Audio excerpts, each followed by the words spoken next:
Hello বন্ধুরা, আশা করি সকলে খুব ভালো আছো। আহারে বিহারে আরেকটা নতুন ব্লগে তোমাদেরকে স্বাগত। বন্ধুরা, আজ আমি তোমাদের সাথে শেয়ার করব একদম নতুন স্বাদের নতুন একখানা আমের চাটনির রেসিপি।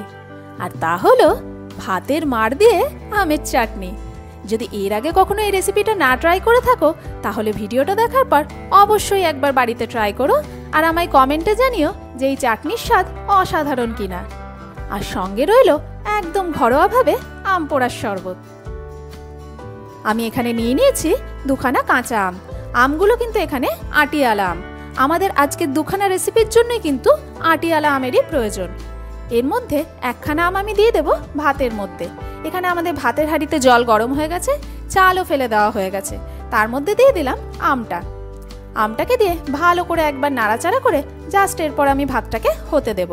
ভাতটা পুরোপুরি হয়ে গেলে তবেই কিন্তু আমরা আমের চাটনিটা বানিয়ে ফেলতে পারবো। অন্যদিকে ততক্ষণ আরেকটা আমকে পোড়ানোর জন্য আমি এর গায়ে একটুখানি সর্ষের তেল মাখিয়ে নিলাম। এই তেলটা মাখানোর ফলে আমটা পোড়ানোর পর আমাদের কিন্তু খোসা ছাড়াতে বেশ সুবিধা হবে। অন্য একটা বার্নারে বসিয়ে দিলাম একটা নেট আর দিয়ে দিলাম আমটা পোড়ার জন্য। আম পোড়ার শরবত প্রায় আমাদের সকলেরই ভীষণ প্রিয়, আর রেসিপিও ভীষণই ইজি। কিন্তু প্রত্যেকের বাড়িতেই সব রেসিপিরই 19-20 কিছু পার্থক্য থাকে। আমাদের বাড়িতে কিভাবে আম পোড়ার শরবত বানানো হয় তার রেসিপিটাই আজ আমি তোমাদের সাথে শেয়ার করে ফেললাম। আমটাকে এইভাবে ঘুরিয়ে ফিরিয়ে ভালো করে পুড়িয়ে নিতে হবে। আমটা আমাদের কিন্তু এখানে বেশ ভালোভাবে পুড়ে গেছে। এরপর এটাকে নামিয়ে কমপক্ষে 15 থেকে 20 মিনিটের জন্য আমি এটাকে চাপা দিয়ে রেখে দেব, যাতে স্মোকি ফ্লেভারটা ভালোভাবে এর মধ্যে থেকে যায়। মোটামুটি 15-20 মিনিট পর আমটা ঢাকনা খুলে বের করে আমি একটু ঠান্ডা জলের মধ্যে দিয়ে দেব কিছুক্ষণের জন্য। অন্যদিকে আমি বানিয়ে নেব একটা ভাজা মশলা। প্যানে দিয়ে দিলাম 1/2 চামচ গোটা জিরে আর 1/2 চামচ মতো মৌরি। সেগুলোকে জাস্ট কয়েক সেকেন্ড নাড়াচাড়া করে একটুখানি ড্রাই রোস্ট করে নেব। তবে আমি যেহেতু 1 গ্লাস মতো শরবত বানাবো, তাই আমি মশলাটা কম পরিমাণে দিয়েছি। তোমরা যেরকম শরবত বানাবে সেইভাবে মশলার পরিমাণটা নিয়ে নিও। মশলাটা গরম থাকতে থাকতেই আমি ভালোভাবে এটাকে কুটে নেব। গরম অবস্থায় থাকতে থাকতে কুটলে মশলাটা যেরকম সুন্দরভাবে কোটা যায়, তেমনি এর গন্ধটাও কিন্তু সুন্দরভাবে থেকে যায়। মশলাটাও কিন্তু আমাদের এখানে ভালোভাবে কোটা হয়ে গেছে। এর আমটাও আমাদের বেশ খানিকক্ষণ জলে ভেজানো ছিল। এরপর আমি এর খোসা ছাড়িয়ে নেব। যেহেতু আগের থেকে আমি এর মধ্যে সর্ষের তেল মাখিয়ে রেখেছিলাম, তাই খোসাটা কিন্তু খুব ইজিলি ছাড়ানো যাবে। তোমরা চাইলে বেশ একসাথে অনেকগুলো আম কিন্তু পুড়িয়ে রেখে দিতে পারো। আর মশলাটা যদি রেডি করা থাকে, তাহলে ঝটপট 5 মিনিটের মধ্যেই কিন্তু আম পোড়ার শরবত আমাদের রেডি হয়ে যাবে।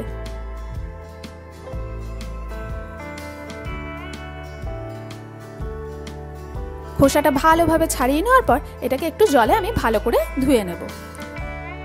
এরপর একটা গ্রেটারের সাহায্যে আমি আমের এই পাল্পটাকে ভালো করে গ্রেট করে নেব। আমাদের বাড়িতে কিন্তু আম পোড়ার শরবতে এইভাবে আমের পাল্পটাকে গ্রেট করে নেওয়া হয়।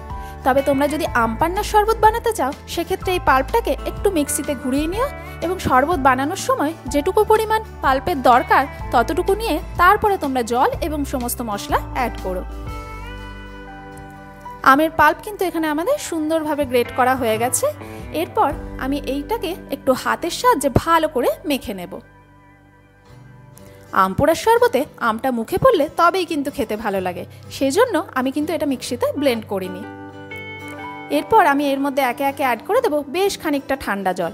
আমি মোটামুটি 1 গ্লাস জলের 1.25 গ্লাস জল মতো এখন অ্যাড করলাম। দিয়ে দিলাম আন্দাজ মতো খানিকটা নুন, আর দিয়ে দেবো সামান্য একটুখানি বিট নুনও।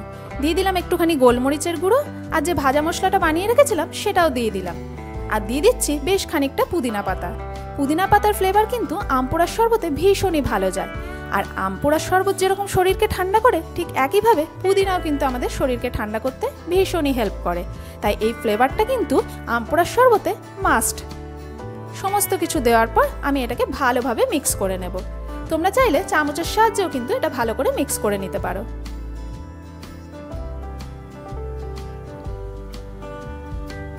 এরপর আমি অ্যাড করে দিলাম বাকি জলটুকু, মানে 1 গ্লাসের যেটুকু জল বাকি ছিল সেই জলটুকু আমি এখানে অ্যাড করে দিলাম। তবে আমার এখানে একটা বড় ভুল হয়ে গেছিল। সেটা হচ্ছে আমি আসল জিনিস চিনিটাই দিতে ভুলে গেছিলাম। তাই সবার শেষে দিয়ে দিলাম বড় চামচে 2 চামচ মতো চিনি। চিনিটাকে দিয়েও ভালোভাবে আরেকবার ঘুরিয়ে নেব, যাতে চিনিটা ভালোভাবে গলে যায়। বন্ধুরা তোমাদের দেখায় শরবতটার টেক্সচারটা কতটা পুরো হয়েছে, কারণ আমি এখানে একটা আম থেকে 1 গ্লাস শরবত বানিয়েছি। তবে তোমরা একটু পাতলা করতে চাইলে আর একটু জলের পরিমাণটা বাড়িয়ে দিও। আম পোড়ার শরবত আমাদের রেডি হয়ে গেল। এরপর পালা গার্নিশিংয়ে। তার জন্য একটা প্লেটের মধ্যে নিয়ে নিলাম একটুখানি নুন আর একটুখানি শুকনো লঙ্কার গুঁড়ো। সেটাকে প্রথমে ভালোভাবে মিক্স করে নেব। এরপর একটা গ্লাসের মধ্যে আমি এর কানায় একটুখানি লেবুর রস মাখিয়ে নেব। প্রথমে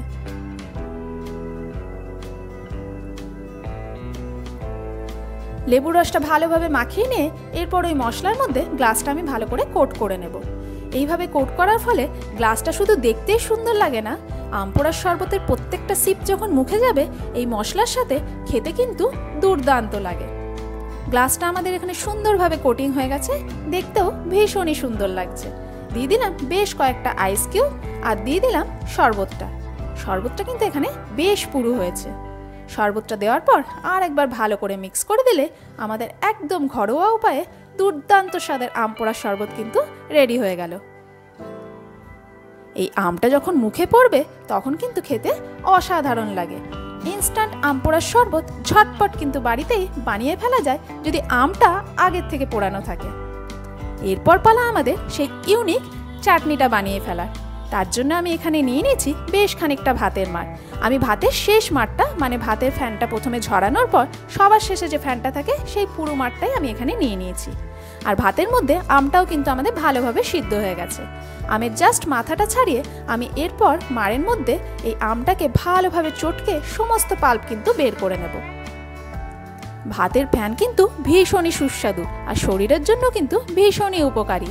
বাঙালিদের কাছে ফ্যান ভাত আর পান্তা ভাত দুটোই ভীষণ প্রিয়। শুধু একটু ফ্যান ভাতের সাথে যদি ঘি আর আলু সিদ্ধ পাওয়া যায় তাহলে কিন্তু আর কথাই নেই। ঠিক যেরকমভাবে ফ্যান ভাত খেতে ভীষণ সুস্বাদু হয়, ঠিক সেরকমই এই ভাতের মাড় দিয়ে আমের চাটনিটাও কিন্তু একই রকম টেস্টি।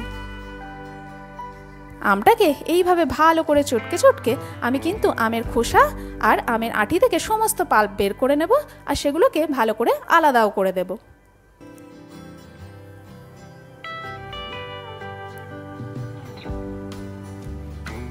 এরপর যেটুকু পাল্প আমরা পেয়েছি সেটাকেও আমি হাতের সাহায্যে ভালোভাবে এখানে ম্যাশ করে নেব। আমের আটি হওয়ার পর থেকেই এই চাটনির ডিমান্ড প্রায় আমার প্রত্যেক দিনই থাকে, কারণ এই চাটনির স্বাদ আমার কাছে বড্ড প্রিয়। আর এই চাটনির জন্য আমি এখানে ব্যবহার করছি গুড়। এই চাটনি কিন্তু গুড়েই বেশি টেস্টি হয়, চিনি দিলে কিন্তু এর স্বাদ ততটা ভালো আসবে না। আমার এখানে গুড়টা কিন্তু বেশ নরম ছিল, এটাকেও আমি হাতের সাহায্যে ম্যাশ করে ভালোভাবে কিন্তু মেল্ট করে নেব। তোমরা চাইলে কিন্তু এখানে গুড়ের পাউডারও ব্যবহার করতে পারো। আর চাটনিটা আমি একটু হালকা গরম অবস্থাতেই বানাচ্ছি, মানে ভাতের ফ্যানটা এখানে হালকা গরম ছিল, তাই এটা যখন পুরোপুরি ঠান্ডা হয়ে যাবে তখন ভাতের ফ্যানটা বেশ খানিকটা বসেও যাবে আর চাটনিটাও কিন্তু বেশ পুরো হয়ে যাবে, তখন কিন্তু খেতে অসাধারণ লাগে। দিয়ে দিলাম বেশ খানিকটা কাঁচা লঙ্কা কুচিও। কাঁচা লঙ্কাগুলোকেও এইভাবে হালকা আমি একটুখানি ম্যাশ করে নেব যাতে কাঁচা লঙ্কার সমস্ত ঝালটা চাটনির মধ্যে ভালোভাবে চলে আসে।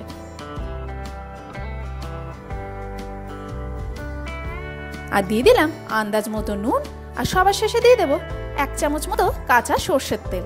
এটাকে দিয়ে মিক্স করলে এই দুর্দান্ত স্বাদের ভাতের মাড় দিয়ে আমের চাটনি কিন্তু আমাদের রেডি হয়ে গেল। তবে চাটনিটা কিন্তু ঠান্ডাই সার্ভ করতে হবে। তোমরা চাইলে এটাকে ফ্রিজে রেখে 2-3 ঘন্টার জন্য ঠান্ডাও করে নিতে পারো। আর আমি এখানে ভাতের ফ্যানের পরিমাণটা একটু বেশি নিয়েছিলাম যাতে আমি মোটামুটি 2 থেকে 3 দিনের জন্য চাটনিটা স্টোর করে রাখতে পারি। তবে তোমরা আবার ভেবো না যে ভাতের ফ্যান দেওয়া আছে বলে চাটনিটা খারাপ হয়ে যাবে, সেরকম কোনো টেনশন নেই, চাটনি কিন্তু একদম বিন্দাস থাকবে। আমার এই দুটো রেসিপি তোমাদের যদি ভালো লেগে থাকে বন্ধুরা, প্লিজ একটা লাইক করে দিও আর চ্যানেলটিকে অবশ্যই সাবস্ক্রাইব করো।